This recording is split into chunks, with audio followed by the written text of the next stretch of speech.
ময়রা সিংহের ভূতের গল্প লিখেছেন ষষ্ঠীপদ চট্টোপাধ্যায়। গল্পটা শুনেছিলাম ময়রা সিংহের মুখ থেকে। ময়রা সিংহ আমাদের গ্রামের লোক। তার আসল নাম নির্মল সিংহ। ময়রার কাজ করত বলে লোকে তাকে ময়রা সিংহ বলতো। গ্রামের মধ্যে ছোটোখাটো একটা মিষ্টির দোকানও ছিল তার। ময়রা সিং মরে যাওয়ার পর সে দোকান উঠে গেছে, তবে তার মুখে শোনা গল্পটা আজও মনে আছে আমার।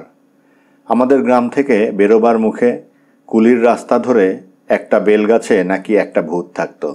ভূতটা কারো কোনো অনিষ্ট করতো না, কাউকে ভয় দেখাতো না, শুধু সন্ধ্যের পরে গাছের ডালে বসে পা দোলাতো, আর সেই গাছতলা দিয়ে কেউ গেলেই তার মাথায় একটি লাথি মেরে দিত। দিনের পর দিন এই রকম ভূতের ব্যাপার নিয়মিত ঘটত বলে ভয়ে সন্ধ্যার পরে কেউ আর সে পথে পা বাড়াতো না, কেননা বেলগাছটা ছিল কুলির ধারেই, আর বেলগাছের যে ডালে ভূতটা থাকতো সেই ডালটা ছিল কুলির ওপর ঝুঁকে।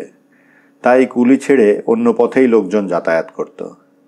ভূতটাকে তাড়াবার জন্য গাঁয়ের লোকেরা অনেক চেষ্টা করেছিল, কিন্তু কিছুতেই কিছু হয়নি। ওঝা গুনিন ডেকে নানা রকম ক্রিয়াকলাপ করেও তাড়ানো যায়নি ভূতটাকে। অনিষ্ট হওয়ার ভয়ে গাছটাকে কেটে ফেলতেও সাহস করেনি কেউ। এই রকম যখন অবস্থা, তখন একদিন আগুরিদের একটা লোক ঠিক করল যেমন করেই হোক ভূতটাকে ফাঁদে ফেলে সে জব্দ করবে। লোকটার নাম মৃত্যুঞ্জয়, ডাকনাম মৃত্যুন। সে ছিল যেমন বলবান তেমনই সাহসী। কথায় বলে, 7টা এঁড়ে গরুর যা শক্তি, একজন আগুরির গায়ে সেই রকম শক্তি। তাই মৃত্যুনের কথাটা হেসে উড়িয়ে দিল না কেউ। দু একজন জিজ্ঞেস করল, কি করবে শুনি? মৃত্যুন বলল, শুনেছি গরুর দড়িতে নাকি ভূত বাঁধা পড়ে, সেই গরুর দড়ি দিয়েই ভূতটাকে আমি বাঁধব। এই বলে ভূতটাকে কায়দায় ফেলবার জন্য মৃত্যুন আরও 2-1জনকে সঙ্গে নিয়ে তোড়জোড় শুরু করে দিল। তারপর একদিন রাত্রিবেলা শুরু হলো তাদের ভূত ধরার অভিযান। ময়রা সিংহের দোকানটা হলো ঘাঁটি। দোকানে খাওয়া দাওয়ার জন্য লুচি, মন্ডা ইত্যাদি তৈরি হতে লাগলো। মৃত্যুন বলল, এইবার শুরু হোক আমাদের কাজ, কিন্তু এ কাজের জন্যে চাই একটা শক্ত দড়ি আর 2টো তেজি বলদ। একজন বলল, দড়ি তো জোগাড় হয়েছে, কিন্তু বলদ কোথায় পাবো? কারো কাছ থেকে চেয়ে নিয়ে এসো। কিন্তু ভূতের সঙ্গে বোঝাপড়ার জন্য বলদ দিতে কি কেউ রাজি হবে? মৃত্যুন কিছুক্ষণ চুপ করে থেকে কি যেন ভাবল, তারপর বলল, কেউ না দেয় কোথাও থেকে চুরি করেও আনতে হবে। তাই হলো, চুরি করেই আনা হলো। পুবপাড়া থেকে লুকিয়ে একজনের বলবান 2টো বলদ নিয়ে আসা হলো। তারপর শুরু হলো আসল কাজ। একটা দড়ির মাঝখানে ফাঁস তৈরি করে দড়ির দুদিকের খুঁট দিয়ে বলদ 2টোকে বেঁধে ফাঁসটা মাথার ওপর ধরে মৃত্যুন একা চলল কুলি ধরে সেই গাছতলার দিকে। ভূতটা তখন নিজের মনে গাছের ডালে বসে পা দোলাচ্ছিল।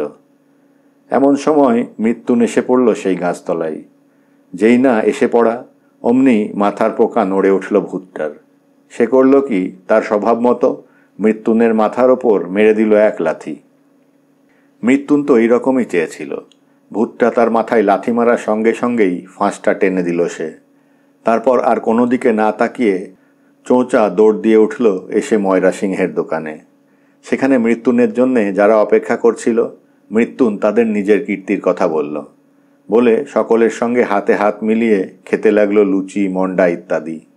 ওদিকে ভূতটাও তখন গরুর দড়িতে বাঁধা পড়ে বেশ রীতিমতো জব্দ হয়ে গেছে। গরুতে ভূত চেনে। ওরা নাকি অশরীরী হলেও ভূতকে দেখতে পায়, তাই তাদের দড়িতে একটা আস্ত ভূতকে বাঁধা পড়তে দেখে বলদ 2টো তো ভয়ানক হাঁকডাক করে ছুটোছুটি করতে লাগলো। একই দড়ির দুদিকের খুঁটে বলদ 2টো বাঁধা, মাঝের ফাঁদে আটকে রইল ভূত। বলদ 2টো ভয় পেয়ে যত ছোটে, তাদের টানাটানিতে ভূতের বাঁধনটা তত বেশি শক্ত হয়। এইভাবে প্রায় সারা রাত ধরেই হাঁকডাক ও ছুটোছুটি চলতে থাকে। সারা গ্রাম তোলপাড় হয়। মৃত্যুন ও তার লোকজনেরা ময়রা সিংহের দোকানে বসে সব শোনে। বলদ 2টো কখনো এ পাড়ায় কখনো ও পাড়ায় ছুটোছুটি করে বেড়ায়। তাদের ডাক কখনো খুব কাছ থেকে শোনা যায়, কখনো বা শোনা যায় দূর থেকে। ক্রমে এক সময় আর শোনাই যায় না তাদের ডাক। রাত্রি তখন শেষ হয়ে আসছে। মৃত্যুন তার লোকেদের বলল, এবার তো একবার দেখতে হয়, কেননা ভূতটা কি অবস্থায় আছে দেখে যাদের বলদ তাদের ফেরত দিয়ে আসতে হবে তো, না হলে কাল সকালে জানাজানি হয়ে গেলে পাড়ায় পাড়ায় দাঙ্গা বেঁধে যাবে। একজন বলল, এই অন্ধকারে কোথায় খুঁজব? একটা আলো নিয়ে চলো না দেখি সবাই মিলে। মৃত্যুনের কথা মতো একটা লণ্ঠন নিয়ে সবাই চলল বলদ খুঁজতে। এদিক ওদিক করে নানা দিক খুঁজে একসময় তারা গ্রামের প্রান্তে গিয়ে হাজির হলো। গ্রামের প্রান্তে চাঁদের পুকুর নামে একটা পুকুর আছে। ওরা দেখল সেই পুকুরের পাড়ে একইভাবে বাঁধা অবস্থায় বলদ দুটো শুয়ে শুয়ে হাঁপাচ্ছে, আর তাদের দড়ির ঠিক মাঝখানের ফাঁসে বাঁধা রয়েছে একটা আধপোড়া কাঠ। এই কাঠটার মধ্যেই যে ভূতটা ভর করেছিল তাতে আর সন্দেহ রইল না কারো। তাই সকলে মিলে তক্ষুনি ভালো করে পুড়িয়ে ফেলল কাঠটাকে। তারপর কাঠ পোড়ার সমস্ত ছাই চাঁদের পুকুরের জলে বিসর্জন দিয়ে বলদ দুটোকে যথাস্থানে পৌঁছে দিয়ে এলো। ভূতের উৎপাতও বন্ধ হয়ে গেল সেদিন থেকে। গায়ের লোকেরা আবার নিশ্চিন্ত হয়ে সেই পথে চলাফেরা করতে লাগলো। ধন্যবাদ।